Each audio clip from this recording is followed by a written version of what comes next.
Bonjour à tous et bienvenue dans cette vidéo pour vous expliquer comment vous pouvez configurer PayPal et permettre à vos clients de payer via ce service sur votre site internet. Donc la première des choses à faire, c'est d'aller dans les fournisseurs de paiement, simplement en tapant paiement sous votre site web dans les fournisseurs de paiement, d'accord? Et de sélectionner donc PayPal et de l'installer. Donc vous aurez ce petit bouton vert sur PayPal, chose que j'ai déjà faite dans ma base de données, donc d'installer PayPal sur votre base de données. Ensuite, forcément, vous devrez vous créer un compte PayPal, ce que j'ai fait dans un compte Sandbox, mais vous pouvez avoir un compte business professionnel sur PayPal. La configuration sera la même que dans mon compte Sandbox. Donc je vais switcher dans mon compte Sandbox ici, donc mon compte Business Sandbox que vous voyez ici. Il y a deux trois petites configurations à faire dans PayPal afin de permettre le paiement via Odoo et la synchronisation avec Odoo. Donc la première chose, dans votre compte, dans les settings de votre compte, donc dans la configuration de votre compte, sous l'onglet paiement de site web, d'accord, dans les préférences du site web, vous pouvez les mettre à jour. Et la première chose à faire est d'autoriser le retour automatique en indiquant ici l'URL de votre base de données. Donc ici, moi j'ai indiqué l'URL de ma base de données. Donc si je retourne dans ma base de données, vous voyez que l'URL est ici. C'est cette URL qu'il faut configurer comme retour automatique. Une fois que c'est fait, vous pouvez sauvegarder cette configuration.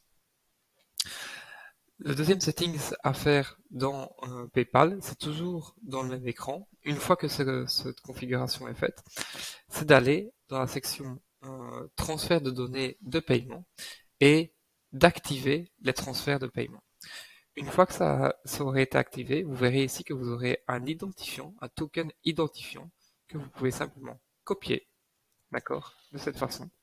Ça vous servira plus tard dans la configuration d'Odoo, dans laquelle nous allons arriver tout de suite.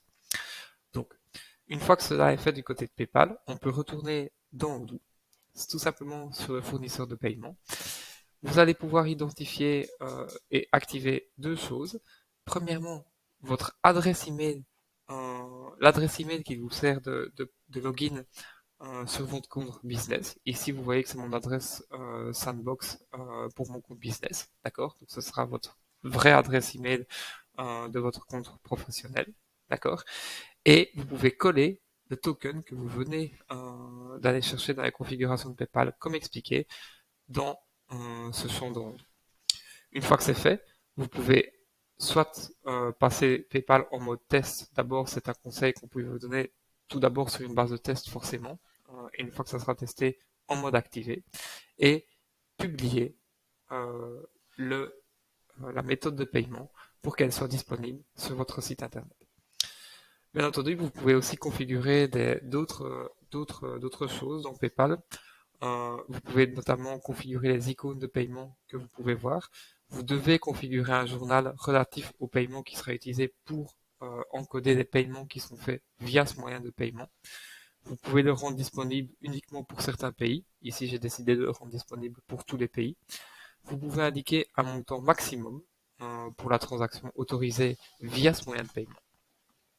Vous pouvez aussi décider d'augmenter les frais, enfin d'appliquer des frais de paiement si des clients choisissent ce mode de paiement.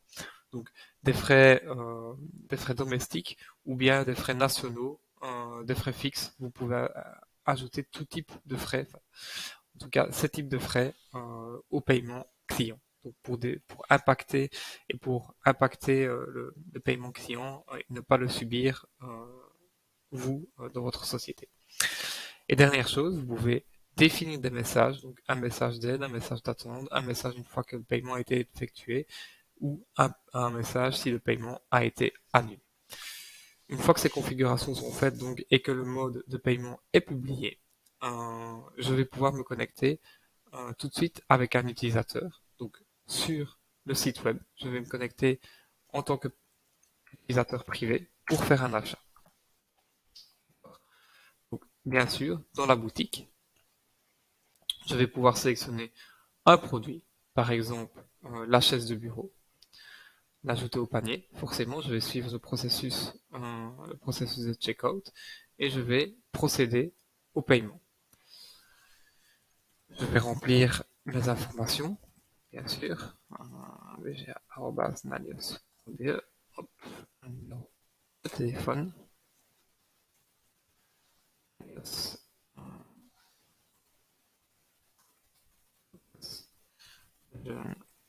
25, salle, une ville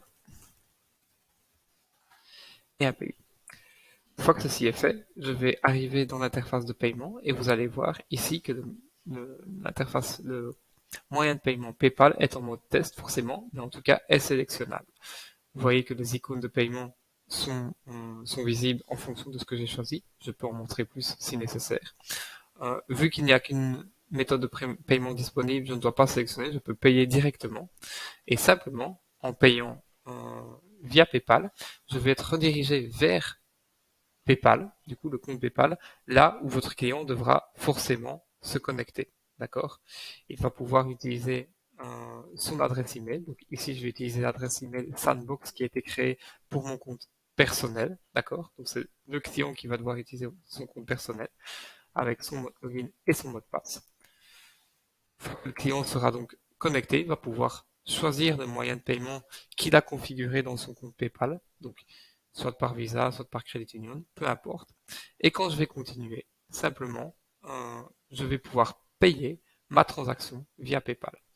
Ma transaction est passée, donc en tant que client, j'ai payé mon achat, d'accord, et je vais simplement être redirigé vers Odoo et avoir un accès vers la commande que je viens d'effectuer en fonction des configurations qui ont été définies dans mon intermédiaire de paiement. D'accord? Donc par exemple, ici vous voyez le message que vous avez décidé d'afficher une fois que le paiement a été effectué.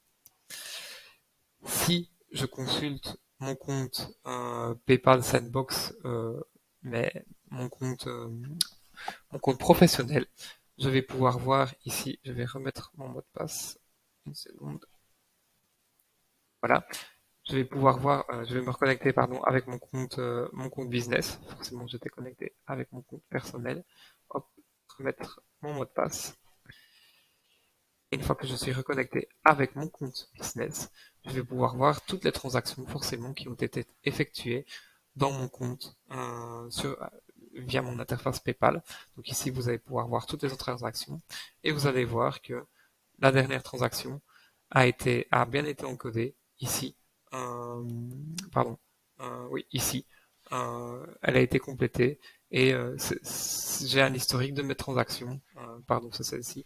Un historique de mes transactions qui sont forcément disponibles et visibles dans mon compte PayPal. Forcément, également, si je retourne donc dans Odoo en tant qu'utilisateur de la base de données, je vais avoir une vente qui a donc été confirmée. Ici, celle-ci, celle au nom de Nalios et de Benjamin Gauthier, qui vient d'être effectuée, vente qui a déjà été confirmée puisque le client a utilisé PayPal comme moyen de paiement et avec tout l'historique qui a été fait automatiquement par rapport à cette vente. Voilà, j'espère que cette vidéo vous a été utile dans la configuration de votre intermédiaire de paiement PayPal. Si vous avez des questions, n'hésitez pas à commenter ou à nous contacter. Bonne fin de journée.